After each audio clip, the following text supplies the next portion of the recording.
out, you gold digger!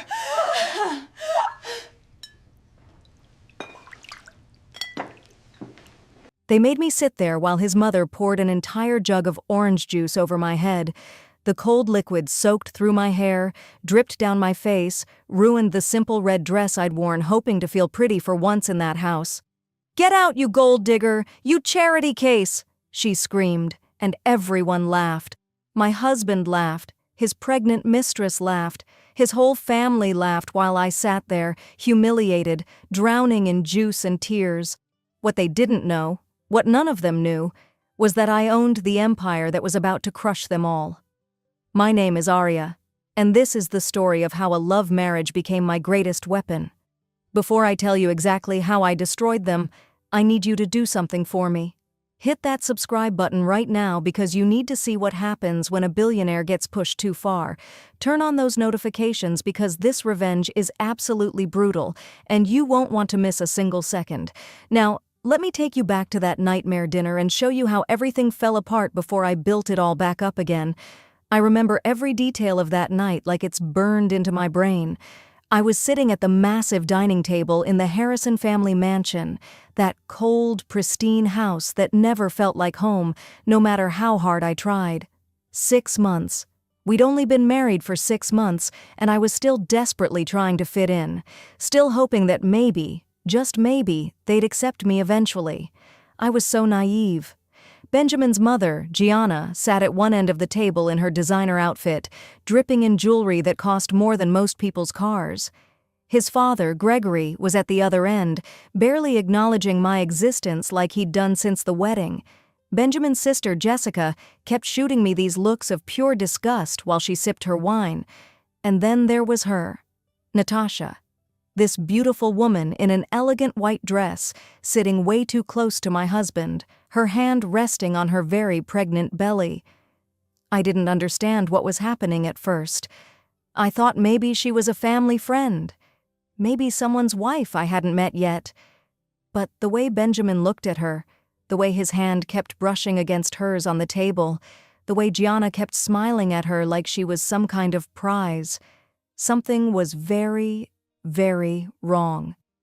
"Arya," Benjamin said suddenly, and the whole table went quiet. His voice was cold, emotionless, like he was reading from a script. "I want a divorce." The room started spinning. I heard the words, but they didn't make sense. "What? Why? Benjamin, we've only been married 6 months.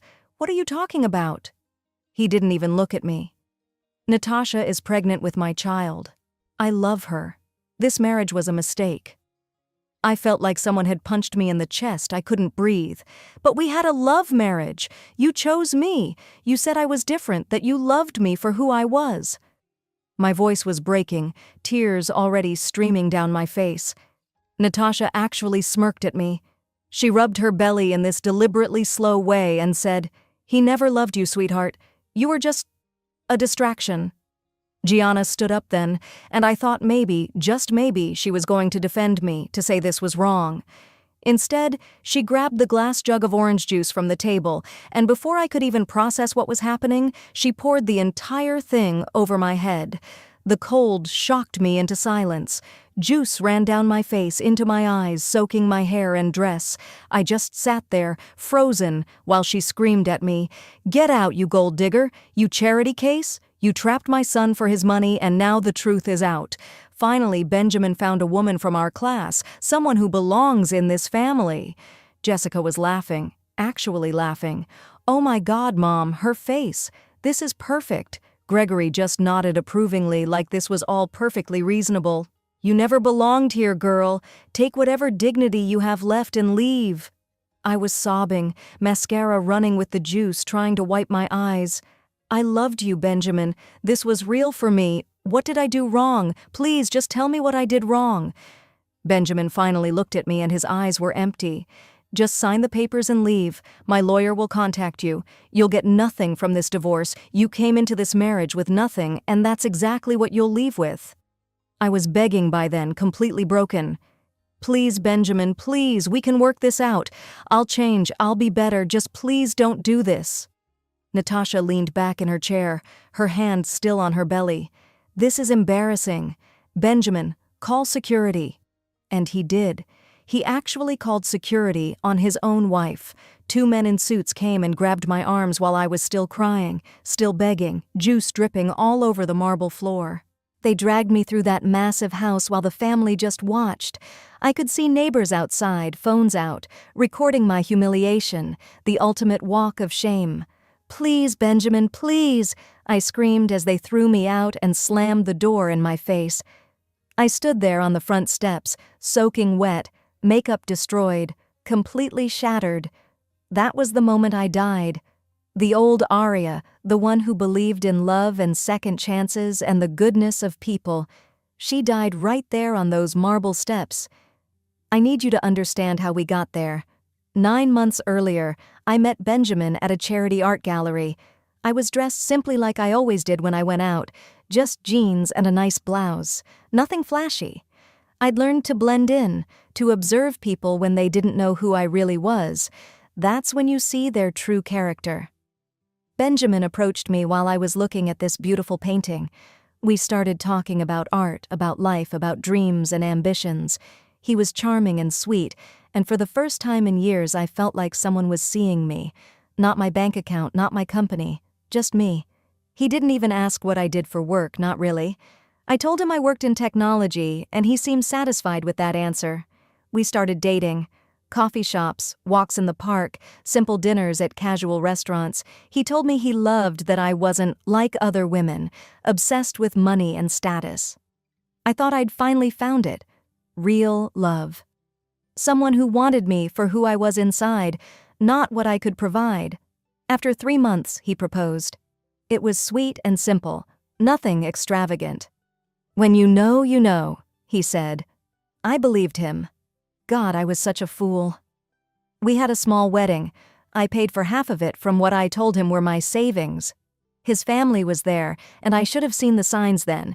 Gianna's fake smile, Jessica's whispered comments, Gregory's complete disinterest in getting to know me. But I was in love, and love makes you blind. The Harrison family owned a chain of luxury hotels. They were worth about $50 million. Comfortable, wealthy, but not ultra-rich. To them, I was just some nobody who'd somehow tricked their precious son into marriage. They made that very clear from day one. Gianna started immediately after the honeymoon. "Where's your family's wealth, dear?" she asked with this fake sweet voice. "Surely your parents left you something." When I explained that my parents had passed away when I was young and I'd built my life from nothing, the mask slipped. I could see the disgust in her eyes. Every family event became a battlefield. Jessica would accidentally spill wine on my clothes. Gianna would give me her old, worn-out dresses. "Charity for the needy," she'd say with a smile. Gregory refused to speak directly to me. If he needed to communicate something, he'd tell Benjamin to tell me. They had family business meetings that I was excluded from. "Family business is for family blood, not outsiders," Gianna explained. I was married to their son, but I wasn't family. I'd never be family. Benjamin started changing. At first he'd defend me, but it was weak, half-hearted. Then he stopped defending me at all. Then he started joining in. "Why do you have to work such long hours?" he'd complain. "Why can't you be home like a proper wife? Why can't you dress nicer? My mother is right. You embarrass us." I was working long hours because I was running a $12 billion company, but he didn't know that. He thought I was some mid-level office worker, and even that was too much for him apparently. What I didn't know was that behind the scenes, Gianna and Jessica were plotting. They'd invited Natasha to visit, Gianna's niece from her sister's side. Natasha came from a wealthy family, had the right background, the right breeding. She was perfect in their eyes. They pushed Benjamin and Natasha together constantly. Late-night business dinners that Natasha just happened to attend. Family events where Natasha was seated next to Benjamin. Weekend trips where Natasha was always included. They were setting the trap and Benjamin walked right into it. The affair started 3 months into our marriage. I didn't know. I was too busy trying to be a good wife while running an empire in secret. Natasha got pregnant deliberately. That was her insurance policy, her guarantee that Benjamin would choose her, and it worked. After they threw me out, I went back to my small apartment, the one I'd kept even after marriage, the one Benjamin thought was all I could afford. I stood in the shower for an hour, washing the juice out of my hair, watching my tears mix with the water. I cried until I had nothing left, then I looked at myself in the mirror. Really looked at myself. And something shifted inside me. The sadness started turning into something else. Something cold and sharp and powerful. Let me tell you who I really am. I was born into poverty.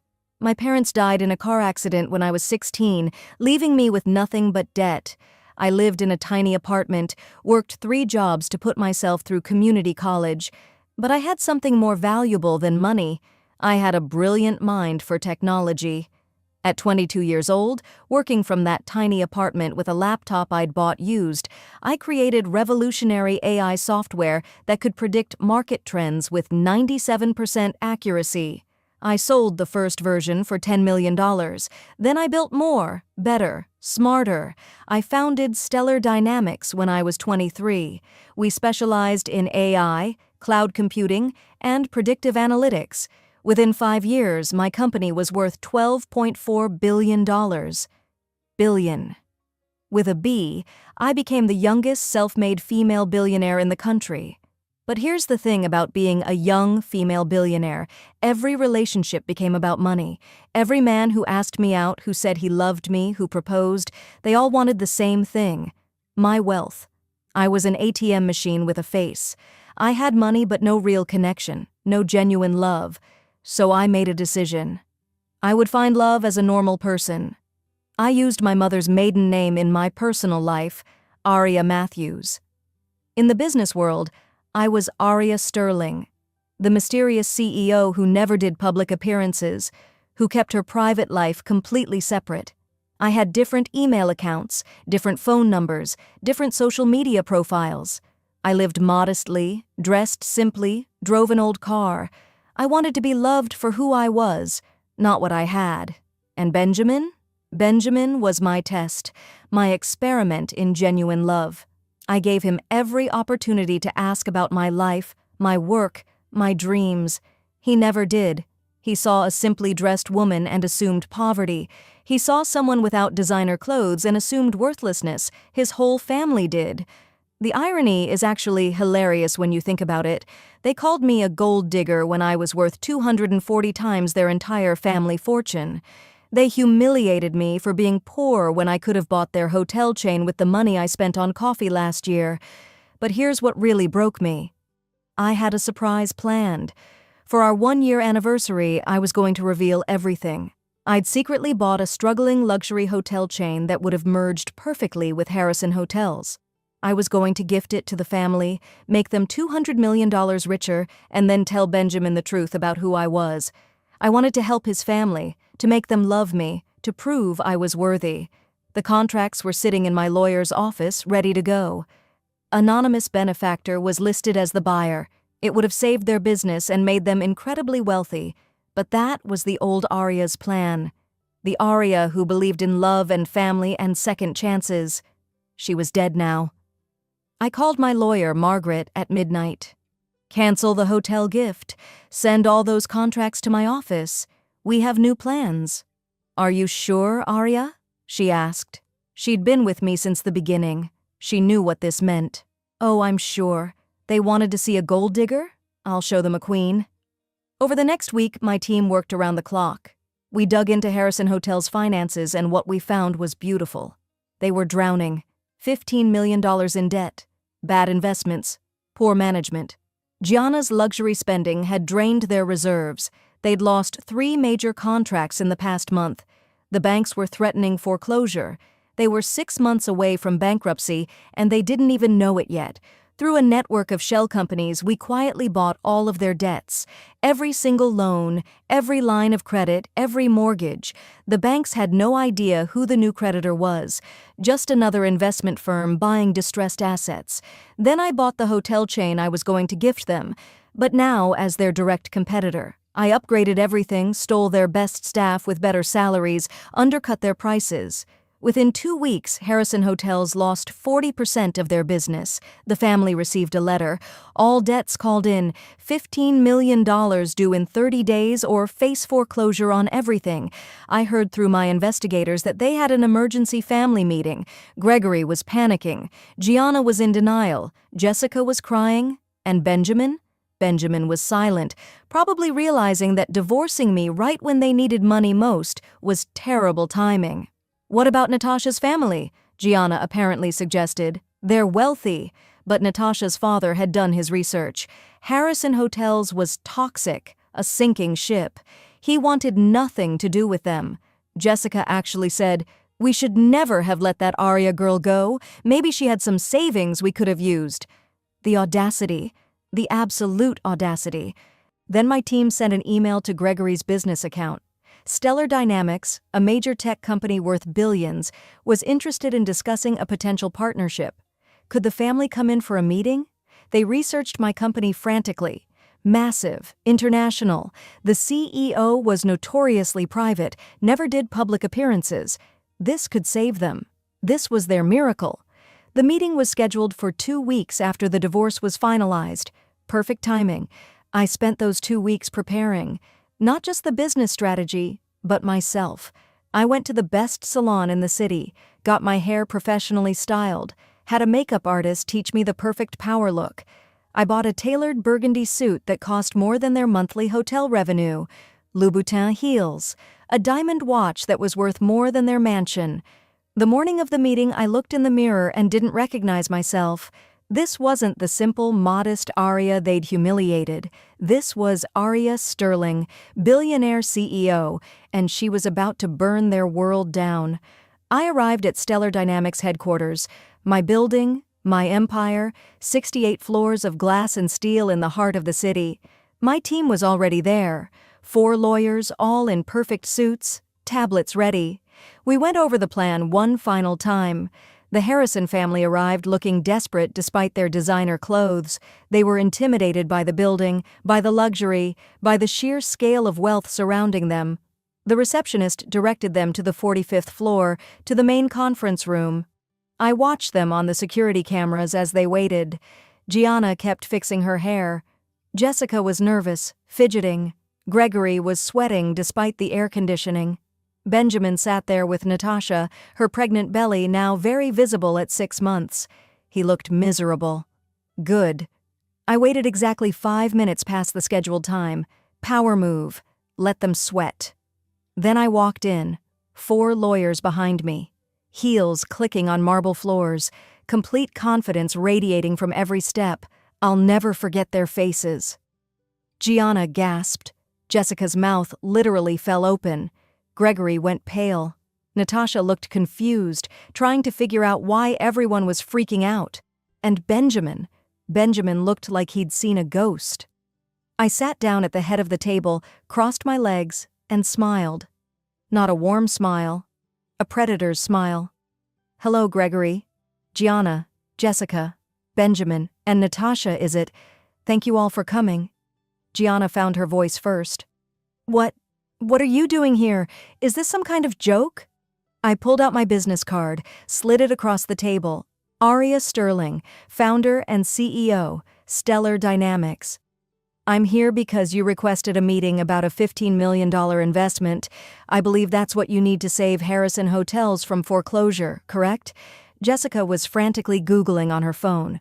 I watched her face change as she found the articles, Forbes, Fortune, Business Insider, photos of me at tech conferences, accepting awards, speaking at summits, all under my real name, my business identity. Oh my God, Jessica whispered. She's actually... The Forbes list. $12 billion. Gregory's hands were shaking. You're that, Aria Sterling? The billionaire? That would be me, I said calmly. Gianna was in denial. No, this is some trick, some kind of scam. I nodded to one of my lawyers. He placed a file in front of them. Inside was my passport, my tax returns, my corporate documents, everything verified and certified. Benjamin finally spoke, his voice barely a whisper. Why didn't you tell me? Why did you lie to us? I leaned forward. I never lied, Benjamin. Not once. You never asked. You saw a woman in simple clothes and decided I was worthless. You assumed poverty. You assumed I was beneath you. You never once asked about my work, my dreams, my life. You didn't care enough to ask. I let that sink in for a moment, watching them process. Then I continued. Let me tell you what I know about all of you. Benjamin, you started your affair with Natasha exactly 3 months and 4 days into our marriage. The first time was at the Riverside Hotel, room 412. You've met there 17 times since then. I nodded to another lawyer, who pulled up phone records, hotel receipts, everything our investigators had found. Gianna stood up. You spied on us? That's illegal. No, Gianna. Protecting myself with legal surveillance is smart. You should try it. Although, speaking of illegal, let me play you something. I pressed a button on my tablet. Their voices filled the room, a recording from 2 months before the wedding. Gianna's voice. We need to get rid of this gold digger before she gets her claws too deep into Benjamin. Jessica's voice. What if we bring in Natasha? She's perfect for him. Rich family, proper breeding. Gianna's voice. Excellent idea. We'll push them together. Once she's pregnant, he'll have to choose her. The color drained from Benjamin's face. He looked at his mother, then at Natasha. You planned this? All of it? Natasha was crying now, but I wasn't done. Your text messages are interesting too, Natasha. The fool fell for it. You wrote to your friend. Once I'm pregnant, he's trapped. The other wife will be gone and I'll have everything. That was 2 weeks before you announced your pregnancy. Benjamin looked broken. The affair was one thing, but knowing he'd been manipulated, that his own family had orchestrated it, that was destroying him. Good. Feel what I felt. Now, I said, pulling out another folder, let's discuss business.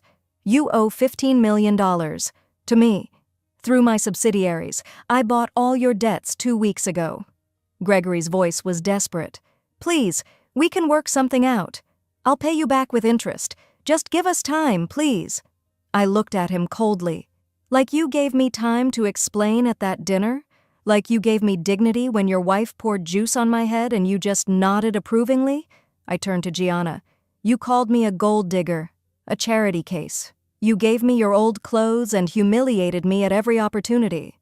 I slid another document across the table, the canceled hotel chain merger. This is what I was going to give you, a $200 million hotel chain, as a gift. For our 1-year anniversary, I was going to make you wealthy beyond your dreams and reveal who I really was. I wanted to help you, to make you love me, to be part of your family. Gianna actually fainted. Jessica caught her, both of them crying now. Benjamin was staring at the contract like it was burning his eyes. Aria, please, I'm so sorry. I love you. I made a horrible mistake. Please, we can fix this. I stood up, looked down at all of them. You don't love me, Benjamin. You love what I can give you. That's actual gold digging, by the way. The irony is almost poetic. Meeting adjourned. You have 30 days to pay $15 million, or I foreclose on everything. My lawyers will be in touch. I walked out, heels clicking, head high, didn't look back. Behind me, I could hear them falling apart, shouting, crying, blaming each other, music to my ears. The next 30 days were glorious. Harrison Hotels filed for bankruptcy when they couldn't pay. Every property was seized and sold at auction. I made sure to buy the flagship hotel personally, just because I could. Their mansion was foreclosed. Gianna's jewelry collection sold to pay debts. Jessica's luxury car repossessed. Gregory is under investigation for financial fraud. Turns out he'd been cooking the books, hiding the extent of their debt. That's a federal crime. Benjamin lost his fake executive position when the company dissolved. Last I heard, he's working entry-level sales at a car dealership, barely making rent. And Natasha? She had the baby, a boy. She left Benjamin the day after he lost everything. I can't raise a child in poverty, she told him. She's now demanding child support he can't afford to pay. The courts garnished his wages. He's drowning. Gianna and Gregory are living in a small 2-bedroom apartment. No more luxury, no more status, no more country club. Their former friends won't return their calls. Their social circle evaporated overnight. Jessica is working retail at a department store. The same stores where she used to shop are now her employer. I've heard she cries in the bathroom during her breaks. Benjamin sent me 147 text messages. All blocked. He showed up at my building. Security removed him. He tried contacting my friends, my colleagues, anyone who might reach me. No one would help him. The local newspaper ran a story. From millionaires to nothing, the fall of the Harrison family. They're the town's biggest scandal, the cautionary tale everyone whispers about. As for me, I'm on the cover of Forbes this month. Tech's mysterious billionaire revealed, the Arya Sterling story. My company has expanded to 47 countries. Stock prices are at an all-time high. I'm keynote speaking at women's leadership conferences, telling my story, inspiring others. I donated $50 million to domestic abuse survivors and women escaping bad situations. I created a scholarship fund for women in tech from poverty backgrounds because I remember what it's like to have nothing but your brain and your determination. And yes, I'm dating someone new. His name is Cameron, and he's an entrepreneur in sustainable energy. He knew exactly who I was from day one, researched my company before our first date, read all my interviews, understood my work. He loves my mind, my drive, my ambition.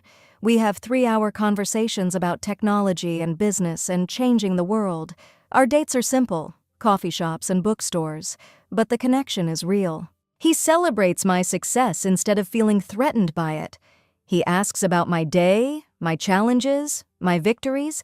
He sees me, all of me, and loves what he sees. That's what real love looks like. So that's my story. The family that called me worthless learned I was worth more than they could ever imagine. The husband who threw me away discovered he'd discarded a queen to keep a pawn. The mother who poured juice on my head lost everything she valued: money, status, respect, power. And me, I'm living my absolute best life, completely free, completely powerful, completely myself. Here's what I learned, and I hope you'll take this with you. When people show you who they really are, believe them the first time.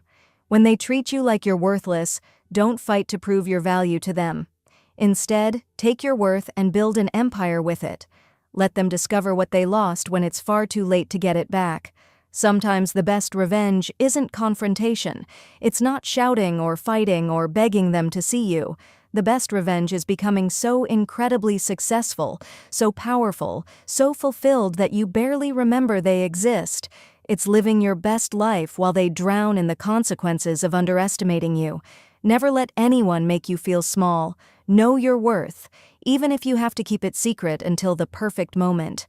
And remember, the quiet ones, the underestimated ones, the ones people dismiss. We're usually the most dangerous. If this story resonated with you, if it gave you chills or made you want to stand up and cheer, hit that like button right now and subscribe for more stories that will absolutely blow your mind. Drop a comment and tell me, Team Arya all the way, or do you think I went too far? I genuinely want to know what you think, and I read every single comment. Share this with someone who needs to remember their worth today. Share it with someone who's being underestimated. Let them know that being dismissed is sometimes the greatest gift, because no one sees you coming. And always, always remember, never underestimate the quiet ones. We're usually the most powerful. I'm Arya, and this was my revenge. See you in the next one.